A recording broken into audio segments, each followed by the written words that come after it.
മണിയുടെ ഒരു പോക്കൊരു വല്ലാത്തൊരു പോക്കായിരുന്നു.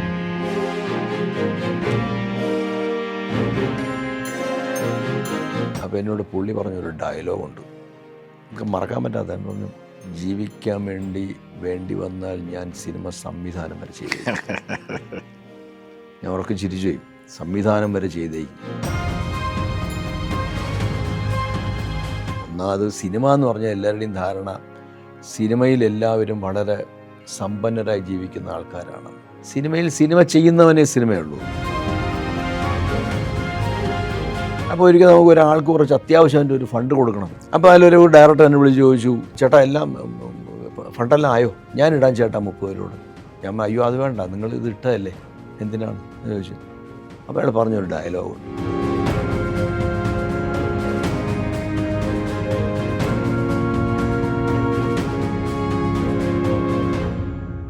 ഈ സംവിധായകൻ രഞ്ജിത്തേട്ടൻ വളരെ മുൻപൊരു ഇൻ്റർവ്യൂവിൽ എന്തോ പറഞ്ഞിട്ടുണ്ട്, അദ്ദേഹം അതിൽ നിന്നാണ് ഒരു സിനിമയുടെ തിരക്കഥ തന്നെ ഉണ്ടാക്കിയതെന്ന്. അപ്പോൾ മോനിഷ സ്ക്രീനിൽ നമ്മൾ കണ്ടിട്ടുള്ളതെല്ലാം നാടൻ കഥാപാത്രങ്ങളാണ്. എന്നാൽ ബാംഗ്ലൂർ മോനിഷ അങ്ങനെയല്ല, എൻ്റയർലി ഡിഫറെൻ്റ് ആയിട്ടുള്ള, വളരെ മോഡേൺ ആയിട്ടുള്ള, വളരെ ബോൾഡായിട്ടുള്ള ഒരു ആളാണ്. അപ്പോൾ ഇത് രണ്ടും മോനിഷ തന്നെയാണോ എന്നൊക്കെ തോന്നിപ്പോവും. അപ്പോൾ അത്തരത്തിലൊക്കെയുള്ള എന്തെങ്കിലും സാറിൻ്റെ ഒരു ഒബ്സർവേഷൻ എങ്ങനെയാണ്?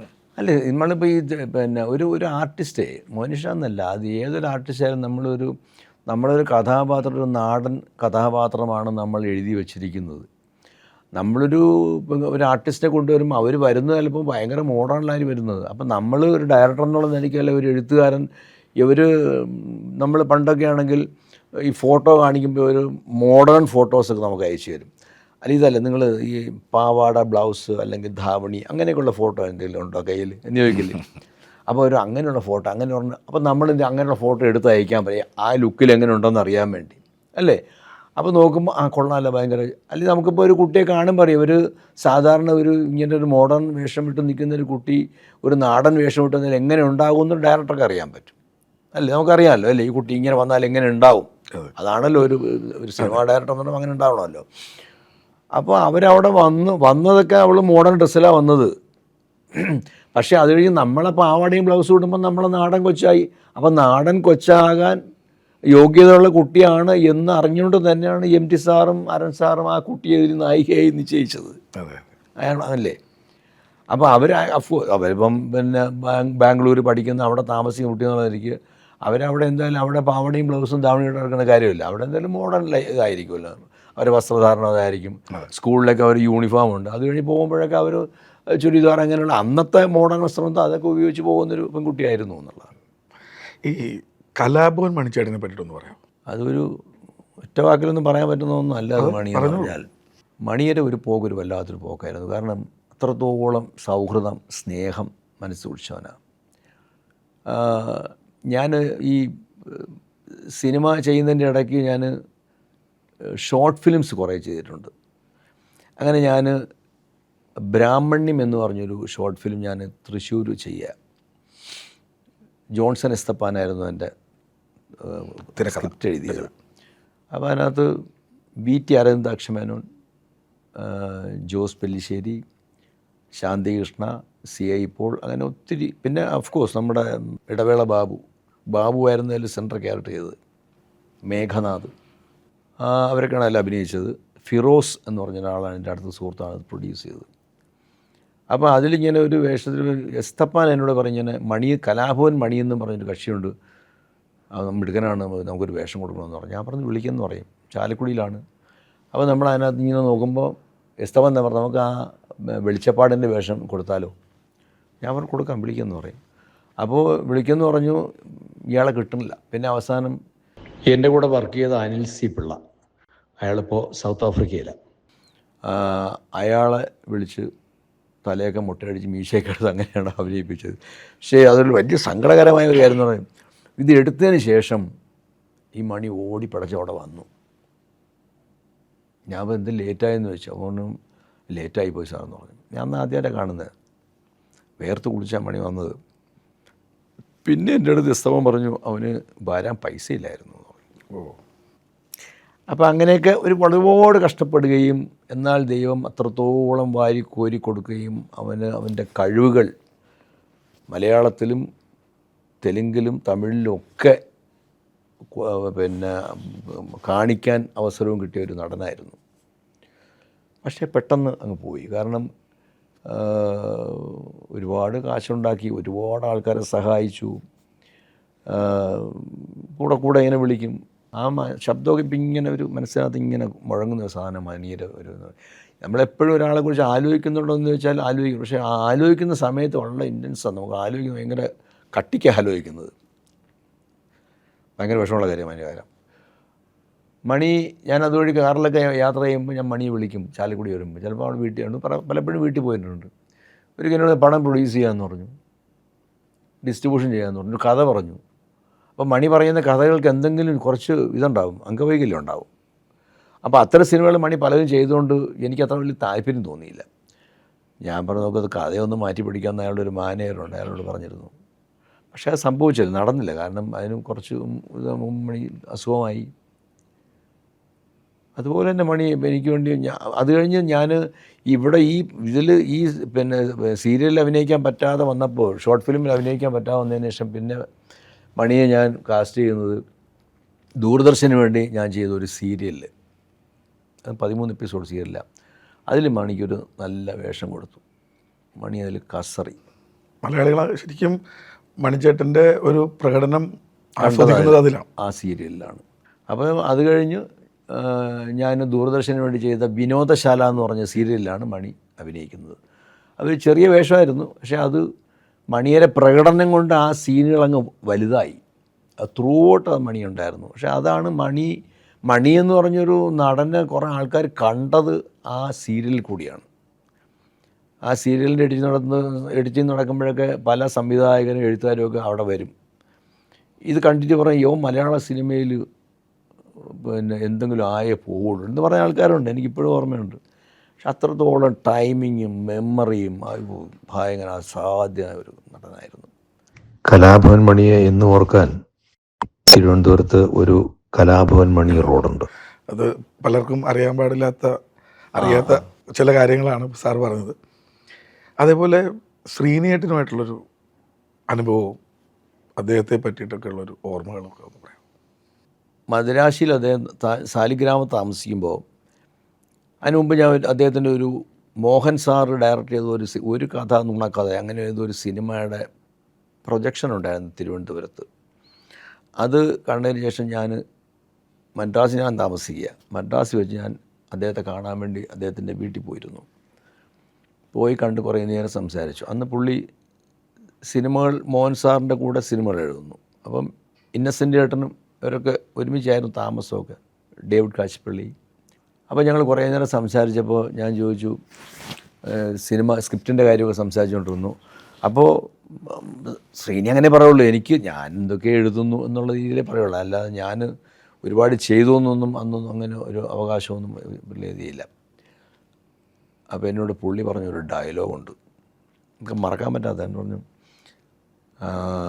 സ്ക്രിപ്റ്റ് എഴുതുന്ന സ്ക്രിപ്റ്റൊക്കെ ഞാൻ എഴുതി പോകുന്നു, ജീവിക്കാൻ വേണ്ടി വന്നാൽ ഞാൻ സിനിമ സംവിധാനം വരെ ചെയ്തേക്കും. ഞാൻ ഉറക്കെ ചിരിച്ചു പോയി, സംവിധാനം വരെ ചെയ്തേക്കും.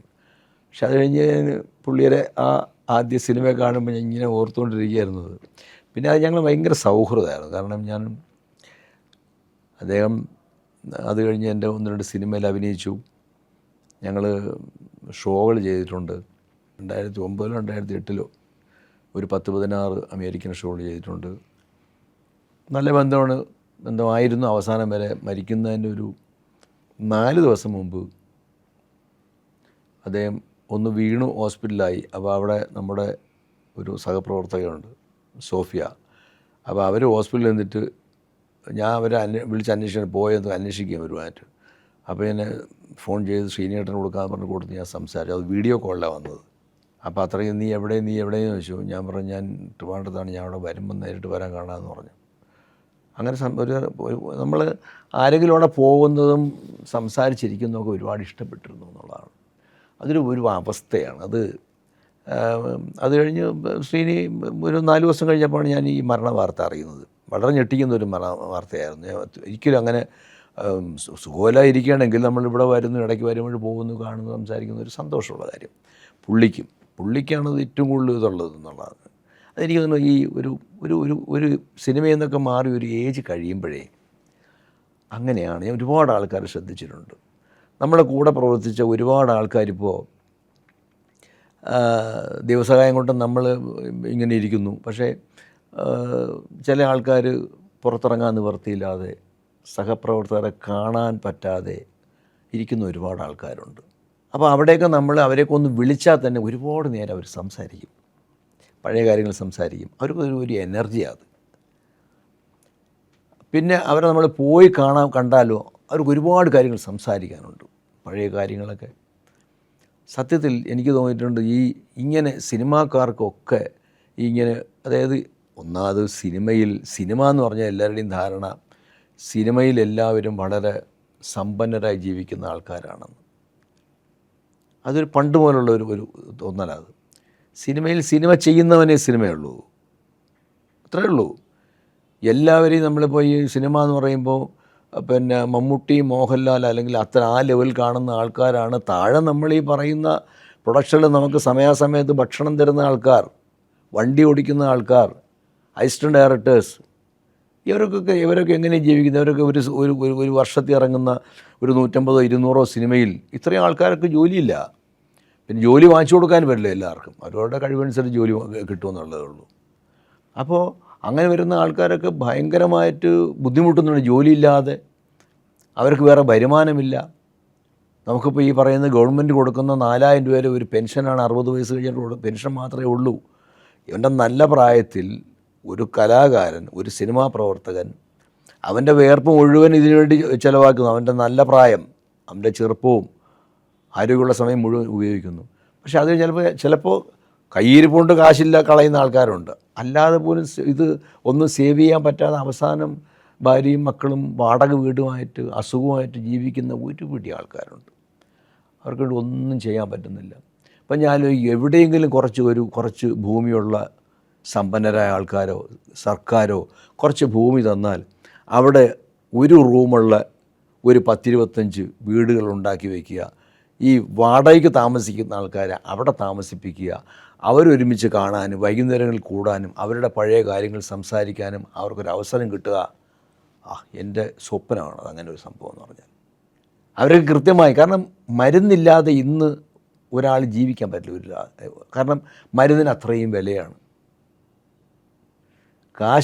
വില കുറച്ച് മരുന്ന് കിട്ടുക, ഇതുപോലെ ഒരു എന്തെങ്കിലും ഒരു വാടക കൊടുക്കാതെ എവിടെയെങ്കിലും കയറിക്കിടക്കാൻ സാധിക്കുക എന്നൊക്കെ പറയുന്നത് നമ്മളിപ്പോൾ സമ്പന്നതയുടെ കൊടുമുടിയിൽ നിൽക്കുമ്പോൾ ആരും ഇതൊന്നും അറിയില്ല. പല ആൾക്കാരോട് ഞാൻ ഇതിനെക്കുറിച്ച് പറഞ്ഞു, മമ്മൂട്ടിക്ക് മോഹൻലാലിന് കൊടുത്താൽ പോരെ, അവർക്കുണ്ടല്ലോ. ഞാൻ അങ്ങനെ അവർ കൊടുക്കുന്നുണ്ട്. ഈ പറയുന്ന ആൾക്കാരൊക്കെ അവർ പിന്നെ ചെണ്ട അടിച്ചിട്ടല്ല കൊടുക്കുന്നത്. ഞാൻ ഇതാ കൊടുക്കാൻ പോകുമെന്ന് പറഞ്ഞ് കൊടുക്കുന്നില്ല ആരും. അതായത് വലത് കൈ ചെയ്യുന്നത് ഇടത് കൈ അറിയരുത് എന്ന് പറയുന്ന ആപ്തവാക്യം തന്നെയാണ് ഒരുപാട് പേര് ചെയ്യുന്നുണ്ട്. പിന്നെ ഇപ്പോൾ സോഷ്യൽ മീഡിയ വന്നതോടുകൂടി ഈ പറഞ്ഞ കാര്യങ്ങളിൽ എങ്ങനെയെങ്കിലും അറിയും. ഇവർക്ക് ന്യൂസ് വേണം, അതിനുവേണ്ടി അവരെങ്ങനെയെങ്കിലുമൊക്കെ അറിഞ്ഞ് ഇതിടും. സത്യത്തിൽ ഈ കൊടുക്കുന്നവർക്ക് ബഹുഭൂരിപക്ഷം പേർക്കും ഞാൻ കൊടുക്കുന്നത് വേറൊരാൾ അറിയണ്ട എന്നുള്ള മെൻറ്റാലിറ്റിക്കാരാണ് അല്ലേ? അപ്പോൾ ഈ പറഞ്ഞ കുറച്ച് വ്യക്തികൾക്ക്, അപ്പോൾ സിനിമയിൽ എല്ലാവർക്കും സൂപ്പർ താരങ്ങളാകാൻ പറ്റില്ലല്ലോ. പണ്ട് നസീർ സാറ് പറഞ്ഞതുപോലെ ഇത് കുറച്ച് കഴിവും അതിലുപരി ഭാഗ്യം ഉണ്ടെങ്കിൽ ഇങ്ങനെ നിൽക്കാൻ പറ്റുള്ളൂ. നസീർ സാറ് ഒരു ഇൻ്റർവ്യൂവിൽ പറഞ്ഞിട്ടുണ്ട്. അദ്ദേഹം പറയുന്നത് ഞാൻ എൻ്റെ ചെവി കൊണ്ട് കേട്ടിട്ടുമുണ്ട് സാറ് പറയുന്നത്. എന്ന് പറഞ്ഞ പോലെ ഇതിനകത്ത് അങ്ങനെ കുറേ പേരുണ്ടാവും, കുറേ ആൾക്കാരെ സഹായിക്കും. ഇപ്പോൾ ഞാൻ പറഞ്ഞു 100 പേര് പിന്നെ എന്തെങ്കിലും ഇത് അർഹിക്കുന്ന ആൾക്കാരുണ്ടെങ്കിൽ 100 പേർക്കും പിന്നെ മമ്മൂട്ടിക്കോ മോഹൻലാലിനോ സഹായം കൊടുക്കാൻ പറ്റും. അവർക്ക് അവരുടേതായ കാര്യങ്ങളില്ലേ, അവർ ചെയ്യാനുള്ള അവർ ചെയ്യുന്നുണ്ട്. അവർ അന്നും ചെയ്യുന്നുണ്ട്, ഇന്നും ചെയ്യുന്നുണ്ട്, ഇനിയും ചെയ്യും അവർ. നമ്മുടെ ഒരു പ്രിയപ്പെട്ട ഒരു സംവിധായകൻ പറഞ്ഞൊരു കാര്യം എനിക്കിപ്പോൾ ഓർക്കാതിരിക്കാൻ പറ്റില്ല. കാരണം നമ്മൾ സംവിധായക യൂണിയന് ഒരുപാട് കാര്യങ്ങളൊക്കെ ചെയ്യുന്നുണ്ട്, നമ്മളത് ചെയ്യാൻ പറ്റുന്ന കാര്യങ്ങൾ ചെയ്യുന്നുണ്ട്. അപ്പോൾ ഒരിക്കൽ നമുക്ക് ഒരാൾക്ക് കുറച്ച് അത്യാവശ്യമായിട്ട് ഒരു ഫണ്ട് കൊടുക്കണം, ഒരു സഹസംവിധായകൻ. അല്ല ഒരു സംവിധായകൻ, അദ്ദേഹത്തിൻ്റെ വീടിൻ്റെ ഒരു പ്രശ്നമാണ്. അപ്പോൾ നമ്മൾ കുറച്ച് പൈസ നമ്മൾ എക്സിക്യൂട്ടീവ് കമ്മിറ്റിയിൽ നിന്ന് തന്നെ പൂൾ ചെയ്തു. അപ്പോൾ അതിൽ കുറച്ച് പൈസ ഒരു 10-30 നമ്മൾ കൊടുക്കാമെന്ന് പറയുമ്പോൾ ഒരു 30 അതിൻ്റെ കുറവാണ്. അപ്പോൾ അതിലൊരു ഡയറക്ടർ എന്നെ വിളിച്ച് ചോദിച്ചു, ചേട്ടാ എല്ലാം ഫണ്ടെല്ലാം ആയോ? ഞാൻ പറഞ്ഞില്ല, ഒരു 30 രൂപയുടെ കുറവ് എന്ന് പറഞ്ഞു. അതിപ്പോൾ ഞാൻ ശരിയാക്കാം എന്ന് പറഞ്ഞു. അപ്പോൾ അയാൾ എന്നോട് പറഞ്ഞത്, ഞാൻ ഇടാൻ ചേട്ടാ എന്ന് പറഞ്ഞു. അപ്പോൾ അയാൾ ആൾറെഡി 25,000 രൂപ തന്നതാണ്. ഞാൻ ഇടാൻ ചേട്ടാ 30 രൂപയോട്. ഞാൻ അയ്യോ അത് വേണ്ട, നിങ്ങൾ ഇത് ഇട്ടതല്ലേ, എന്തിനാണ് എന്ന് ചോദിച്ചു. അപ്പോൾ അയാൾ പറഞ്ഞൊരു ഡയലോഗുണ്ട്, ഇതൊക്കെ എത്ര പേര് പറയുമെന്ന് എനിക്കറിയില്ല. അയാൾ പറഞ്ഞത്, ചേട്ടാ ദൈവം എനിക്ക് കാശ് തരുന്നു, അത് എനിക്ക് വേണ്ടി മാത്രം തരുന്നതല്ല, ഇങ്ങനെയുള്ള ഓരോ ഇല്ലാത്തവർക്ക് സഹായിക്കാൻ വേണ്ടി കൂടെയാണ്. പക്ഷേ ഞാൻ അയാളിൽ നിന്ന് കാശ് വാങ്ങിച്ചില്ല, അത് കാര്യം വേറെ. അപ്പോൾ അങ്ങനെയുള്ള ആൾക്കാരും ഉണ്ട്.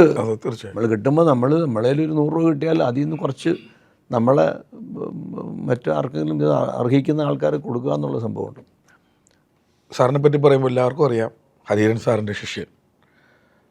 മറ്റ് സംവിധായകരുടെ കൂടെ അസിസ്റ്റൻ്റ് ഡയറക്ടറായിട്ട് വർക്ക് ചെയ്തിട്ടുണ്ടോ? അങ്ങനെയാണെങ്കിൽ ആ ഒരു അനുഭവം കൂടി ഒന്ന് പറയാമോ? അതായത് ഈ പണ്ടേ ഇപ്പം ഞാനും വർക്ക് ചെയ്തുകൊണ്ടിരുന്ന സമയത്ത് അസിസ്റ്റൻ്റ് ഡയറക്ടേഴ്സ് എന്ന് പറഞ്ഞാൽ ഒരു സംവിധായകൻ്റെ കൂടെ മാത്രം വർക്ക് ചെയ്യുന്നവരായിരിക്കും. ഇപ്പോൾ അന്നൊക്കെ സംവിധായകൻ എന്ന് പറയുമ്പോൾ ഒരു വർഷം എങ്ങനെയാലും ഒരു 3 പടമെങ്കിലും ചെയ്യും, 2-3 പടം ചെയ്യുമല്ലോ. അത് മാത്രം ഡിപ്പെൻഡ് ചെയ്യായിരുന്നു മദിരാശിയിൽ ജീവിച്ചിരുന്നത്. അതിൽ വളരെ ചുരുക്കം ആൾക്കാർ മാത്രം പല സംവിധായകരുടെ കൂടെ വർക്ക് ചെയ്യുന്ന ആൾക്കാരുണ്ട്. ഞാൻ അരൻ സാറിൻ്റെ കൂടെ, കാരണം അരൻ സാറിൻ്റെ കൂടെ പോയി സാറിൻ്റെ കൂടെ തന്നെ വർക്ക് ചെയ്തുകൊണ്ടിരുന്നത്. അപ്പോൾ എന്നെ ആ സമയത്ത് അസോസിയേറ്റ് ബാബു സാർ ഒരു സിനിമ ചെയ്യുമ്പോൾ, അസോസിയേറ്റ് ബാബു സാറിൻ്റെ അറിയാമല്ലോ, associate Babu sir Steve Vasudevan നിർമ്മാതാവ്, അദ്ദേഹത്തിൻ്റെ ഒരു സിനിമ ഹരിഹരൻ സാർ ചെയ്തു. അതിൽ ഞാൻ അസിസ്റ്റൻ്റാണ് വർക്ക് ചെയ്തിരുന്നു. അത് നസീർ സാറാണ് അതിൽ അഭിനയിച്ചത്. അപ്പോൾ അതിൽ ഞാൻ വർക്ക് ചെയ്ത സമയത്ത് അത് കണ്ടിട്ട് വാസുദേവൻ സാറ് വേറൊരു ഡയറക്ടർ ചെയ്യുമ്പോൾ എന്നെ വിളിച്ചു, അതിൽ വർക്ക് ചെയ്യാൻ വിളിച്ചു. അപ്പോൾ ഞാൻ ആ പടം പേടിച്ചു പോയി. കാരണം ഹരിഹരൻ സാറിൻ്റെ അടുത്ത് ചോദിച്ചാൽ എന്ത് പറയുമെന്ന് എനിക്കറിയില്ല. അതുകൊണ്ട് ഞാനിങ്ങനെ വിജയൻ ചോദിച്ചു. ഞാൻ പറഞ്ഞു ചോദിച്ചില്ല, സാറൊന്ന് ചോദിക്കുമെന്ന് ചോദിച്ചു. അങ്ങനെ ഞങ്ങൾ ഒരുമിച്ച് നിൽക്കുമ്പോൾ ബാബു സാറ് തന്നെ ഹരൻ സാറിനോട് ചോദിച്ചു, മിസ്റ്റർ ഹരൻ, മിസ്റ്റർ വിജയനെ ഞാൻ എൻ്റെ അടുത്ത വർമ്മ ഡയറക്റ്റ് ചെയ്യുന്ന സിനിമയിൽ അസോസിയേറ്റ് ഡയറക്ടർ ആക്കുകയാണ് എന്ന് പറഞ്ഞു. അപ്പം ഞാൻ ഇങ്ങനെ ടെൻഷൻ അടിച്ചിരിക്കുക. അപ്പോൾ ഞാൻ വിളിച്ചു, ഇനിയിപ്പം പക്ഷേ അനന്ത സാർ കൊണ്ടുപോകണം, പോയി വർക്ക് ചെയ്യണം എന്ന് പറഞ്ഞു. എങ്കിലും എനിക്കൊരു ഡൗട്ട്, ഇനി നമ്മൾ പോയിട്ട് വരുമ്പോൾ ഇവിടെ കയറ്റില്ലേ, ഇങ്ങനൊരു ഡൗട്ട്. അപ്പോൾ എൻ്റെ കൂടെയുള്ള ആരോ പറഞ്ഞ്, നീ പോകണ്ട കേട്ടോ, നീ പോവുകയാണെങ്കിൽ തിരിച്ചു വരുമ്പോൾ ഉണ്ടാവില്ല കേട്ടോ എന്നറിയും. പക്ഷേ എങ്കിലും ഞാൻ സാറ് വിളിച്ചപ്പോൾ ഞാൻ അങ്ങനെ ഒരു സിനിമ വർക്ക് ചെയ്യാൻ, മേലാറ്റൂർ രവിവർമ്മ എന്ന് പറഞ്ഞൊരു ഡയറക്ടർ ഉണ്ടായിരുന്നു, അദ്ദേഹത്തിനോട് ഒരു സിനിമ വർക്ക് ചെയ്തിട്ടുണ്ട്. പിന്നെ അസോസിയേറ്റ് ബാബു സാറിൻ്റെ ഇത് പറയുമ്പോൾ ഇത്രയും വ്യക്തിത്വം ഉണ്ടായിരുന്ന ഒരു നിർമ്മാതാവിനെ ഞാൻ അതിന് ശേഷം കണ്ടിട്ടില്ല സത്യം പറഞ്ഞാൽ. എന്ന് പറഞ്ഞാൽ ആ വ്യക്തിത്വം എന്ന് പറഞ്ഞാൽ എല്ലാവർക്കും വ്യക്തിത്വമുണ്ട്, പക്ഷെ അതൊരു പ്രത്യേകതരം ഒരു സ്വഭാവം വെച്ചിട്ടുള്ള സാറാണ് കേട്ടോ. നമുക്ക് അത്രയും ബഹുമാനവും, ആരെ വിളിച്ചാലും മിസ്റ്റർ എന്ന് ചേർത്തേ വിളിക്കുള്ളൂ സാറ്. ഇവിടെ വരണം പോകണം അങ്ങനെയുള്ള ഒരുപാട് പ്രത്യേകതയുള്ളൊരു മനുഷ്യനായിരുന്നു. അദ്ദേഹത്തിലൂടെ എനിക്ക് 2 സിനിമ വർക്ക് ചെയ്യാൻ സാധിച്ചു. പിന്നെ നമ്മൾ സിനിമ തുടങ്ങുന്നതിന് മുമ്പ് നമ്മളുടെ അടുത്ത് പറയും, മിസ്റ്റർ വിജയൻ, ഞാൻ മിസ്റ്റർ വിജയന് ഇത്ര രൂപ തരും, ഇത്ര രൂപ അഡ്വാൻസ് തരും, എങ്ങനെ ഒരു പേയ്മെൻറ്റ് മോഡ് ഓഫ് പേയ്മെൻറ്റൊക്കെ പറയും. അതിന് അവിടുത്തെ മാനേജറുണ്ട് നാരായണൻ, മിസ്റ്റർ വിജയൻ ഒരു 1000 രൂപ കൊടുക്കും എന്ന് പറയും. അത് നമ്മളെല്ലാം എഴുതി ഒപ്പിട്ട് വായിക്കുന്നു. പിന്നെ നമ്മൾ വർക്ക് ചെയ്യുക. അത് കഴിഞ്ഞ് ഷൂട്ടിംഗ് കഴിഞ്ഞാൽ, അല്ലെങ്കിൽ പടത്തിൻ്റെ പടം കഴിഞ്ഞാൽ ബാക്കി പേയ്മെൻറ്റ് കൃത്യമായിട്ട്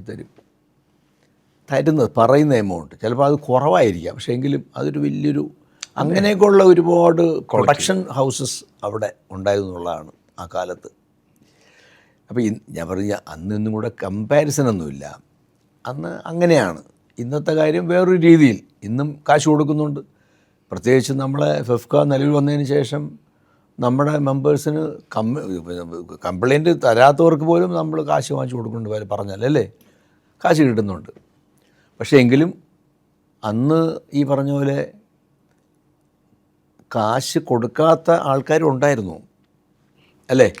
അങ്ങനെയുള്ള ഒരു കാലഘട്ടത്തിൽ ഇവരൊക്കെ അതിൽ നിന്ന് വളരെ വ്യത്യസ്തമായിരുന്നു ഞാൻ പറഞ്ഞത്. അതുകൊണ്ടാണ് അവരെ ഇന്ന് നമ്മൾ വളരെ സ്നേഹബഹുമാനത്തോടുകൂടി കാണുന്നത്. അതുകൊണ്ടാണ് സംഘടനയോ ഒന്നും ഇല്ലാത്തപ്പോഴും കൃത്യമായി കാശ് കൊടുക്കുന്ന, അല്ല, അവർ കൃത്യമായി ഒരു കാശ് പറയുകയും കൃത്യമായി കൊടുക്കുകയും ചെയ്തിരുന്നു എന്നുള്ളതാണ്.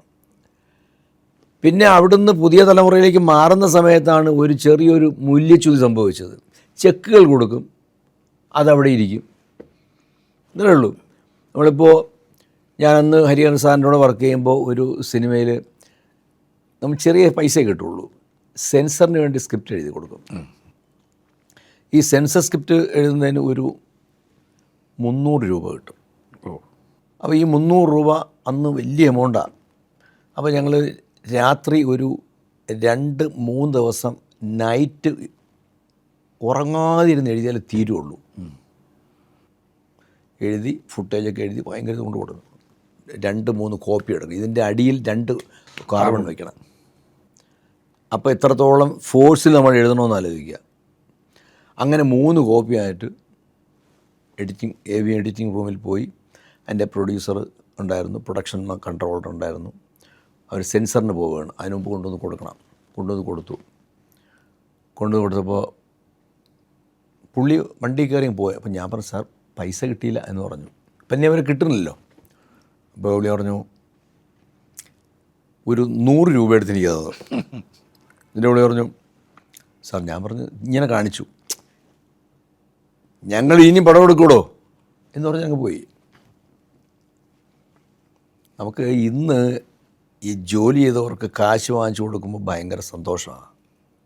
കാരണം ജോലി ചെയ്തിട്ട് കാശ് തരാൻ പോയ ഒരുപാട് ആൾക്കാരുണ്ട്. ഞാൻ അന്ന് മദ്രാസിൽ പഠിച്ചു വന്നത് എൻ്റെ വീട്ടിൽ നിന്ന് കാശ് വരുത്തിയിട്ടാണ്. വാടകയ്ക്ക് താമസിക്കുമ്പോൾ വാടക കൊടുക്കണ്ടേ, ഷൂട്ടിങ്ങിന് ആ ദിവസത്തിൽ ചിലവ് വേണ്ടേ. അപ്പോൾ അങ്ങനെ നമ്മൾ നിന്ന് പോയത്. പക്ഷേ ഇന്ന് എനിക്ക് തോന്നുന്നു സിനിമ ചെയ്യുന്നവർക്ക് അങ്ങനെ ഒരു അനുഭവം ഇന്നില്ല. ആ കാലഘട്ടത്തിൽ നിന്ന് ഒരുപാട് മാറിപ്പോയി സിനിമ എന്ന് പറഞ്ഞാൽ. അത് കഴിഞ്ഞ് ഞാൻ ഹരിഹർ സാറിനോട് വർക്ക് ചെയ്തുകൊണ്ടിരിക്കുമ്പോൾ തന്നെ എൻ്റെ സീനിയറായിരുന്ന ആളാണ് ഭദ്രൻ മാട്ടയിൽ. അന്ന് ഇന്നും ഒരു സഹോദര തുല്യനായിട്ട് എന്നെ കാണുകയും ഞാൻ കാണുകയും ചെയ്യുന്ന ഒരു വ്യക്തിത്വമാണ് ഭദ്രേട്ടൻ. ഒത്തിരി വഴക്ക് പറയും. എനിക്കതിന് ഒരു സമയത്ത് ഹരിഹരൻ സാറിനെയായിരുന്നു ഭയങ്കര പേടി. ഈ ഭദ്രേട്ടനെ പിന്നെ പേടിയായി. കാരണം ടെററായിരുന്നു കേട്ടോ. നമ്മൾ നിസാര കാര്യങ്ങൾ പോലും വഴക്ക് പറയും. അപ്പോൾ കൃത്യമായിട്ട് എന്തെങ്കിലും പിന്നെ ഒരു സീനിൽ എന്തെങ്കിലും മാറിപ്പോയാൽ എടുത്താൽ അത് കൃത്യമല്ലെങ്കിൽ എന്നെ വഴക്ക് പറഞ്ഞ് കൊല്ലും. അപ്പോൾ എനിക്ക് ആ പേടി, ഇപ്പോഴും എനിക്ക് ആ പേടിയുണ്ടെന്നുള്ളതാണ്. ഹരിഹരൻ സാറ് നന്നായിട്ട് വഴക്ക് പറയും. കാര്യങ്ങൾ ശരിയല്ലെങ്കിൽ അദ്ദേഹം ചീത്ത പറയും. പക്ഷേ എനിക്ക് തോന്നുന്നു സാറ് എന്നെ വഴക്ക് പറഞ്ഞതിനേക്കാൾ കൂടുതൽ വഴക്ക് പറഞ്ഞിട്ടുള്ള ഭദ്രേട്ടനെ. പക്ഷെ ഒന്നും മിണ്ടൂല കേട്ടോ. എല്ലാം പറഞ്ഞ് സാർ എന്ത് പറഞ്ഞാലും മിണ്ടാതെ കേട്ടുകൊണ്ട് ഇങ്ങനെ നോക്കിക്കൊണ്ട് നിൽക്കും. അതൊരു പ്രത്യേക ഒരു രീതിയാണ്. ഒരു സിനിമയിൽ എനിക്ക് എൻ്റെ മിസ്റ്റേക്ക് കൊണ്ട് ഒരു കണ്ടിന്യൂറ്റി ഇതുണ്ടായി. അത് അവസാനം സാറ് വഴക്ക് പറഞ്ഞു. വഴക്ക് പറഞ്ഞപ്പോൾ ഭദ്രേട്ടൻ എന്നെ വഴക്ക് പറയുന്നത്. പക്ഷേ വേറെ ഒരു അസിസ്റ്റൻ്റ് ഡയറക്ടറാണെങ്കിൽ പറയും, സാർ ഞാനല്ല, അത് വിജയനാണ് നോക്കിയെന്ന് പറയാം. പക്ഷേ പുള്ളി പറഞ്ഞില്ല കേട്ടോ. പുള്ളി അഡ്മിറ്റ് ചെയ്ത്. കാരണം പുള്ളിയാണ് അതിൻ്റെ ഡിപ്പാർട്ട്മെൻറ്റ് ഹെഡ്, പുള്ളിയാണ്. അതുകൊണ്ട് ആ ഉത്തരവാദിത്വം ഇന്ന് എനിക്ക് തോന്നുന്നു ഇന്നാണെങ്കിൽ പറയും, സാർ ഞാനല്ല, അത് എവനാണ് നോക്കിയെന്ന് പറയുമായിരുന്നു അല്ലേ. അന്ന് അങ്ങനെയൊന്നും പറയില്ല കേട്ടോ. അതുകൊണ്ട് എനിക്ക് ഭദ്രേട്ടൻ പിന്നെ കുറേ പടങ്ങളിൽ ഭദ്രേട്ടനോട് വർക്ക് ചെയ്തു. അദ്ദേഹം എൻ്റെ മോഹങ്ങൾ പൂവണിഞ്ഞു എന്ന് പറഞ്ഞാൽ ആദ്യ സിനിമ സംവിധാനം ചെയ്യുമ്പോൾ ഞാനായിരുന്നില്ല അസോസിയേറ്റ് വർക്ക് ചെയ്തത്. ഞാൻ സിനിമയിൽ വേഷം അഭിനയിച്ചിട്ടുണ്ട്, കണ്ടാൽ തിരിച്ചറിയില്ലെന്നേ ഉള്ളൂ. ഭദ്രേട്ടൻ്റെ രണ്ടാമത്തെ ചിത്രത്തിൽ ഞാനായിരുന്നു സഹസംവിധാനം. ആ പടത്തിൻ്റെ പേര് ആറ്റുവഞ്ചി ഉലഞ്ഞപ്പോൾ. മമ്മൂക്ക, ലക്ഷ്മി ചേച്ചി, മധു സാറൊക്കെ അഭിനയിച്ചു. തിലകൻ ചേട്ടൻ ആ സിനിമയിലും അതിലും നന്നായിട്ട് ചീത്ത പറയും. കാരണം നിസ്സാര കാര്യങ്ങൾക്ക് ചീത്ത പറയും. പുള്ളി വളരെ കൃത്യമാണ് കാര്യങ്ങൾ. രാവിലെ എണീറ്റ് റെഡിയായി വളരെ ഇതാണ്. ഷൂട്ടിംഗ് എന്ന് പറഞ്ഞാൽ പുള്ളിക്ക് അന്നും ഭ്രാന്താണ്, ഇന്നും ഭ്രാന്താണ്. ഷൂട്ടിംഗ്, സിനിമ എന്നൊക്കെ പറഞ്ഞാൽ ഒരു നിസ്സാര കാര്യത്തിന് പുള്ളി ചില കാര്യങ്ങൾ മനസ്സിൽ വെച്ചിട്ട് എൻ്റെ അടുത്ത് ഒരു മെല്ലിഗ്രാനി സാധനമായിരുന്നു എൻ്റെ ക്യാമറ. ഇവിടെ കൊച്ചിയിലാണ് ഷൂട്ടിങ്. അപ്പോൾ സൺ പൊയ്ക്കൊണ്ടിരിക്കുകയാണ്, സൺസെറ്റ് ആകാറായി ഫോർട്ട് കൊച്ചിയിൽ. അപ്പോൾ ഒരു ഷോട്ട്, ഒരു ഔട്ട് ഹൗസിൽ നിന്ന് ഒരാൾ, ലക്ഷ്മി ചേച്ചി ഓടി ഇറങ്ങി വരുന്നതാണ്. ഓടി ഇറങ്ങി അകത്തുനിന്ന് ഓടി വന്നിട്ട് തിരിഞ്ഞ് നോക്കിയിട്ട് ഓടും. ഇത് ഷോട്ട് എന്നോട് പറഞ്ഞിട്ടില്ല, എനിക്കറിയില്ല എന്താ വയ്ക്കണമെന്നുള്ളത്. അപ്പം ഞാൻ എൻ്റെ അടുത്ത് എന്നെ തള്ളി ക്യാമറയ്ക്ക് മുമ്പിലോട്ട് വിട്ട് ആക്ഷൻ കാണിക്കുമെന്ന് പറഞ്ഞു. അപ്പോൾ ആക്ഷൻ കാണിക്കുമെന്ന് പറഞ്ഞപ്പോൾ അപ്പം ഞാൻ ക്യാമറ മുമ്പ് വന്നിട്ട് എന്ത് ആക്ഷൻ എന്ന് ചോദിച്ചു. അപ്പോൾ എന്നെ പിടിച്ച് ഇവിടെ മാറ്റി, ഒരു വക ശ്രദ്ധിക്കില്ലെന്ന് എന്നെ കുറേ ചീത്ത പറഞ്ഞു. അത് കഴിഞ്ഞ് പുള്ളി പോയി കാണിച്ചു. അപ്പോൾ അപ്പോഴാണ് ഞാൻ കേൾക്കുന്നത്, പുള്ളി പറഞ്ഞതാണ്, അകത്തൊരു സീൻ കഴിഞ്ഞ് ലക്ഷ്മി ഓടി വരുന്നു, തിരിഞ്ഞു നോക്കുന്നു, ഇറങ്ങി വീട്ടിലോട്ട് ഓടുന്നു. ഇത് എന്നോട് പറഞ്ഞ കാര്യം കഴിഞ്ഞു. അപ്പോൾ എന്നെ അവിടെ വെച്ച് നന്നായിട്ട് വഴക്ക് പറഞ്ഞു. ഞാൻ ഒന്നും മിണ്ടില്ല, മിണ്ടാതെ അങ്ങ് പോയി. അകത്ത് നിന്നൊരു സോഫയിൽ പോയി കിടന്നു, അവിടെ കിടന്ന് ഉറങ്ങി. എനിക്കൊരു അരമണിക്കൂർ കഴിഞ്ഞപ്പോഴാണ് ലക്ഷ്മി ചേച്ചി വന്നു വിളിച്ചു, വിജയൻ എണീക്കൂ, ആ ഭദ്രൻ അവിടെ കിടന്ന് അന്വേഷിച്ചു, ചെല്ലു, ഭദ്രൻ പാവമല്ലേ, എണീക്ക്. അങ്ങനെ എന്നെ പിടിച്ച് വിട്ടിട്ടുണ്ട്. പക്ഷേങ്കിൽ വർക്കിൻ്റെ കാര്യത്തിലൊക്കെ അദ്ദേഹം വളരെ കൃത്യമാണ്.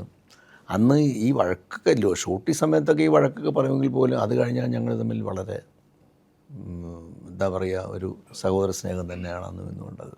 അത് കഴിഞ്ഞ് ഞാൻ പിന്നെ വേറൊരു സംവിധായകനോട് വർക്ക് ചെയ്യുന്നത് വേണു നാഗവള്ളി. വേണു നാഗവള്ളിയെ ഞാൻ തിരുവനന്തപുരത്തുകാരനാണെങ്കിൽ ഞാൻ അദ്ദേഹത്തെ തിരുവനന്തപുരത്ത് കണ്ടിട്ടില്ല.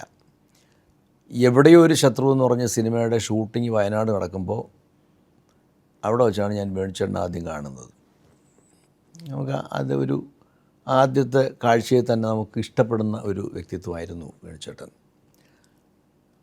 അതെല്ലാം കഴിഞ്ഞ് നമ്മുടെ ഈ ഇടയ്ക്ക് നമ്മൾ വിട്ടുപോയ നിർമ്മാതാവ് ഗാന്ധിമതി ബാലൻ ഹരിഹരൻ സാറിനെയും MT സാറിനെയും വെച്ചൊരു സിനിമ തുടങ്ങി.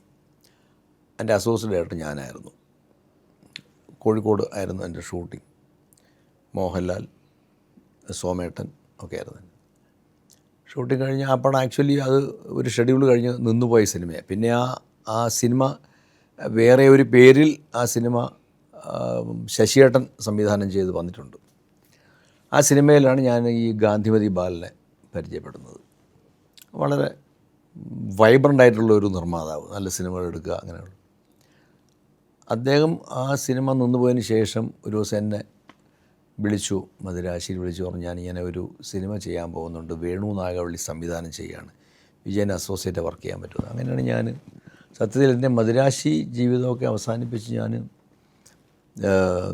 കേരളത്തിലേക്ക് വീണ്ടും വരുന്നത് ആ പടം വർക്ക് ചെയ്യാൻ വേണ്ടിയാണ്. ആ സിനിമ വേണിച്ചേട്ടൻ തന്നെ എഴുതിയത്, എസ് കുമാറായിരുന്നു എൻ്റെ ക്യാമറ.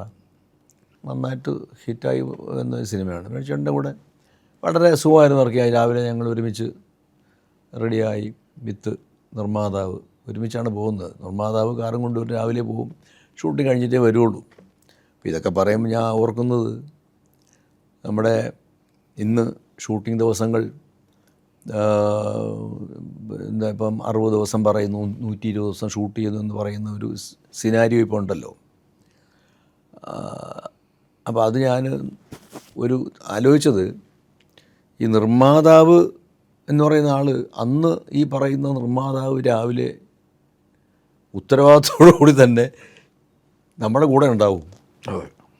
എന്താ ലേറ്റ് ആവണം എന്താ എന്ന് ചോദിക്കും. പുള്ളി വന്നില്ല, ഒന്ന് വിളിക്കാൻ പറ എന്ന് പറയുന്ന ഒരു, അത് ചോദിക്കാനുള്ളൊരാൾ അവിടെ ഉണ്ടായിരുന്നു. ഇന്ന് എനിക്ക് തോന്നുന്നു അതിൻ്റെ ഒരു ലാക്ക് നമുക്ക് വളരെയധികം ബാധിക്കുന്നുണ്ട്. നമ്മുടെ ഷൂട്ടിംഗ് ദിവസങ്ങൾ നീണ്ടുപോകുന്നു എന്ന് പറഞ്ഞ് നിർമ്മാതാക്കളുടെ സംഘടന ഫെഫ്കയെ വിളിച്ചിട്ട് ഒരു മീറ്റിംഗ് വെച്ചു. അപ്പോൾ ഞാനന്ന് അവിടെ ആദ്യം പറഞ്ഞ കാര്യം, എൻ്റെ ആദ്യ സിനിമ പ്രൊഡ്യൂസ് ചെയ്തത് സുരേഷ് കുമാർ, സനൽകുമാർ. ഞാൻ താമസിക്കുന്ന ആ ലോഡ്ജിൽ സുരേഷ് കുമാർ രാവിലെ കാറും കൊണ്ടുവന്ന് ഞങ്ങൾ ഒരുമിച്ച് പോകുന്നു. ഷൂട്ടിംഗ് കഴിഞ്ഞ് എന്നെ വിട്ടിട്ടാണ് സുരേഷ് പോകുന്നത്. സുരേഷ് അവിടെ ഉണ്ടാവും, അല്ലെങ്കിൽ സനൽ ഉണ്ടാവും. എന്ത് നടക്കുന്നു, എന്ത് നടക്കുന്നില്ല, എന്തുകൊണ്ട് നടക്കുന്നില്ല. അതിനൊരു ഭയങ്കര വാല്യൂ നമ്മൾ വിചാരിക്കുന്നവരല്ല. അത് അല്ല, ഇന്നിപ്പോൾ പല നിർമ്മാതാക്കളും വലിയ ക്രെഡിറ്റായിട്ട് പറയുന്നത് ഞാൻ ലൊക്കേഷനിലേക്ക് പോകാറില്ലല്ലോ. അല്ല, അങ്ങനെ എന്നറിയാം, അത് ഞാൻ അന്ന് ഈ പറഞ്ഞ നിർമ്മാതാക്കളുടെ ഒരു മീറ്റിംഗ് വിളിച്ചു, സംവിധായകരെയും സഹസംവിധായകരെയും പിന്നെ ഇവരെ എക്സിക്യൂട്ടീവ്സിനെയും വിളിച്ച് സംസാരിക്കുമ്പോൾ ഞാനന്ന് ആദ്യം ഇതാ പറഞ്ഞത്. അതെ, ഇന്ന് അതായത് ഒരു 7 ദിവസത്തിലൊരിക്കൽ അല്ലെങ്കിൽ 10 ദിവസത്തിലൊരിക്കൽ നിങ്ങൾ സെറ്റിൽ പോകുന്നില്ല, അതായത് നിങ്ങളുടെ വർക്കിൻ്റെ ഒരു ഡെവലപ്മെൻറ്റ് നമ്മൾ ഇതുവരെ പ്ലാൻ ചെയ്ത വർക്കുകൾ കൃത്യമായി നടക്കുന്നുണ്ടോ എന്ന് മോണിറ്റർ ചെയ്യുന്നുണ്ടോ എന്ന് ചോദിച്ചപ്പോൾ പരിചിതപ്രജ്ഞനായ സിയാദൊക്കെ സമ്മതിച്ചു അത്. അതെ. കാരണം നമ്മൾ ഓഫ്കോഴ്സ് കാശുണ്ടാക്കുന്ന ബുദ്ധിമുട്ട് നമുക്ക് അറിയാം.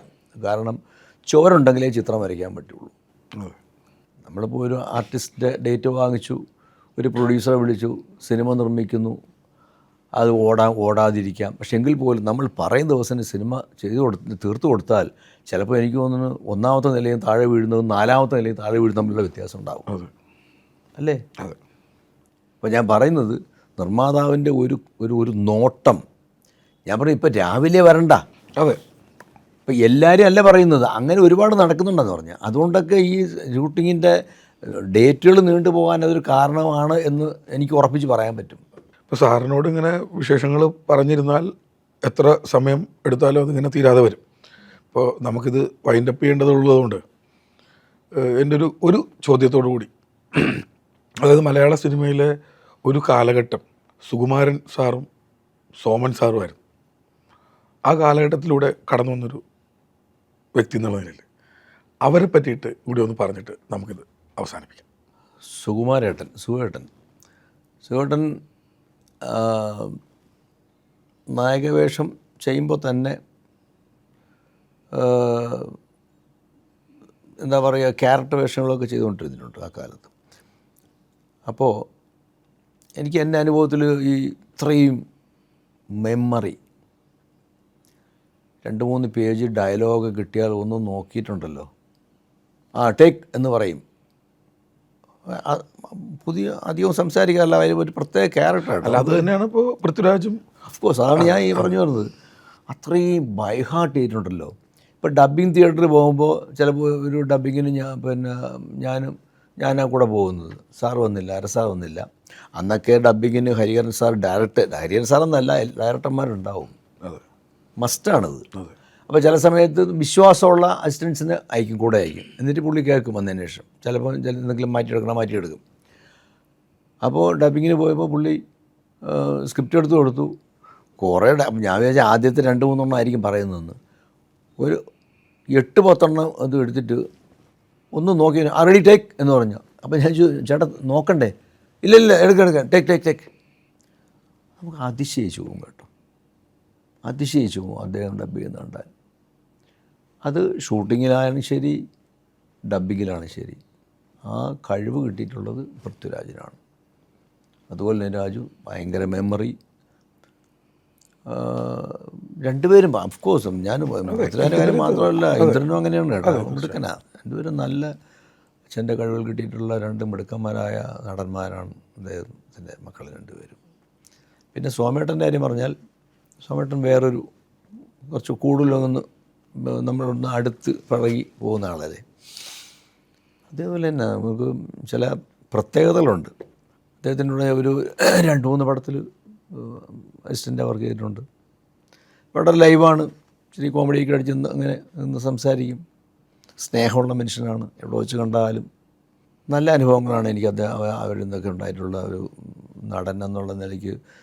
കൂടെ വർക്ക് ചെയ്യുന്ന ആൾക്കാരോടുള്ള ഒരു എന്താ പറയുക, അവരുടെ അടുത്തുള്ള ഒരു അടുപ്പവും സ്നേഹവും പരിഗണനയും ഒക്കെ ഇവരെല്ലാവരും തന്നിരുന്നു എന്നുള്ളതാണ് ആ കാലത്തെ. അത് നസീർ സാറായാലും മധു സാറായാലും. സാറെ കുറച്ചുകൂടെ സീരിയസ് ആണെങ്കിൽ പോലും സാറ് വരുന്നത് 11 മണിക്കേ വരുള്ളൂ. പക്ഷെ വന്നു കഴിഞ്ഞാൽ രാത്രി എത്ര മണി വരെ നിൽക്കും. 11 മണിക്ക് മുമ്പ് സാറിന് കിട്ടുമെന്ന് അങ്ങനെ പ്ലാൻ ചെയ്യുള്ളൂ. നമ്മൾ ഇത് പ്ലാൻ ചെയ്യുമ്പോൾ വളരെ നമുക്ക് വളരെയധികം എന്താ പറയുക, അവർ അങ്ങനെയുള്ള മഹാരഥന്മാരോടൊപ്പം സിനിമയിൽ ഒരു ഭാഗമാകാൻ സാധിച്ചു എന്ന് പറഞ്ഞ ജീവിതത്തിലെ ഏറ്റവും വലിയൊരു ധന്യമായ ഒരു കാര്യമായിട്ടാണ് ഞാൻ കാണുന്നത്. തീർച്ചയായിട്ടും അതിനുശേഷം മോഹൻലാലിനോടൊപ്പം വർക്ക് ചെയ്തിട്ടുണ്ട്, മമ്മൂക്കയോടൊപ്പം വർക്ക് ചെയ്തിട്ടുണ്ട്, ആദ്യ സിനിമ അദ്ദേഹം ചെയ്യാൻ സാധിച്ചിട്ടുണ്ട്. നല്ല അനുഭവങ്ങൾ മാത്രമേ ഉള്ളൂ, അങ്ങനെ മോശം അനുഭവങ്ങളുള്ള ഒന്നും എനിക്കുണ്ടായിട്ടില്ല. കാരണം നമ്മളങ്ങനെയാണ് അവരോട് ചെയ്യുന്നത്. നല്ല അനുഭവങ്ങൾ മാത്രം. ഇവരെയൊക്കെ നമുക്ക് എനിക്കിന്നും ബഹുമാനത്തോടു കൂടി മാത്രം, സ്നേഹത്തോടു കൂടി മാത്രം നമുക്ക് അവരെ ഓർക്കാൻ പറ്റുന്നു എന്നുള്ളതാണ്. അതെന്തുകൊണ്ടെന്ന് പറഞ്ഞാൽ അവർ നമ്മളോട് അങ്ങനെ പെരുമാറിയിട്ടുണ്ട്. അതുകൊണ്ട് നമുക്ക് അവരോട് അങ്ങനെ തോന്നാൻ പറ്റുള്ളൂ. അവർ നമ്മളോട് അങ്ങനെ മിസ്ബിഹേവ് ചെയ്തിട്ടില്ല. അങ്ങനെയല്ലേ വരുമല്ലോ അല്ലേ? നമ്മൾ ഈ കാലഘട്ടത്തിൽ ഞാൻ കേട്ടിട്ടുണ്ട് പല നടന്മാരെക്കുറിച്ചും ഡയറക്ടേഴ്സും സഹസംവിധായകരും മോശമായി സംസാരിക്കട്ടെ. അതെന്താ അങ്ങനെ പറഞ്ഞു വെച്ചാൽ ഇങ്ങനെ ചെയ്തു അല്ല അങ്ങനെ. അപ്പം ഇത് വിട്ടുവീഴ്ചകളില്ലാത്തതുകൊണ്ടാണ് ഇത് വരുന്നത്. അപ്പോൾ എന്തായാലും സാറ് മനസ്സിൽ ആഗ്രഹിക്കുന്നത് പോലെ തന്നെയുള്ളൊരു സിനിമ സാറിൻ്റെ എത്രയും പെട്ടെന്ന് സാധ്യമാവട്ടെ. ഇത്രയും സമയം നമുക്കിങ്ങനെ സംസാരിക്കാൻ സാധിച്ചതിൽ വലിയ സന്തോഷം. നമുക്ക് നിർത്താം. എനിക്ക് വളരെ സന്തോഷമുണ്ട്. കാരണം ഇങ്ങനെ പഴയ കാര്യങ്ങൾ പറയാൻ വേണ്ടി യൂട്യൂബ് ചാനലുകൾ പല ആൾക്കാരും സമീപിക്കാറുണ്ട്. കാരണം അത് എൻ്റെ മഹത്വം കൊണ്ടോ ഒന്നുമല്ല. കാരണം യൂട്യൂബ് ചാനലുകൾക്ക് എന്തായാലും അവർക്ക് കണ്ടൻറ്റ് വേണം. അപ്പോൾ അവർ ഇങ്ങനെ വിളിച്ചിരുത്തി പഴയ കാര്യങ്ങൾ പറയുക എന്നുള്ളത് അവരുടെയും കൂടെ ആവശ്യമാണ്. എനിക്ക് പഴയ കാര്യങ്ങൾ അങ്ങനെ പറഞ്ഞുകൊണ്ടിരിക്കാനുള്ള താല്പര്യമില്ലാത്തതുകൊണ്ട് അതിനൊന്നും പോകുന്നില്ലെങ്കിൽ പോലും പ്രൊഡ്യൂസർ അസോസിയേഷൻ്റെ ഇങ്ങനെ ഒരു സംരംഭത്തിൻ്റെ ഭാഗമാകുക എന്നുള്ളത് ഒരു സിനിമാ പ്രവർത്തകൻ എന്നുള്ള നിലയ്ക്ക്, പിന്നെ ഇതെല്ലാം ഒരു കുടുംബത്തിൽ ഉള്ള ആൾക്കാരാണെന്നുള്ള നിലയ്ക്ക് എന്നെ ഇവിടെ വിളിച്ചു. എനിക്ക് കുറച്ച് കാര്യങ്ങൾ പറയാനുള്ള അവസരം തന്നതിന് പ്രൊഡ്യൂസർ അസോസിയേഷനും ചാനലിനും എൻ്റെ എല്ലാവിധ ആശംസകളും നന്ദിയും രേഖപ്പെടുത്തുന്നു. Thank you.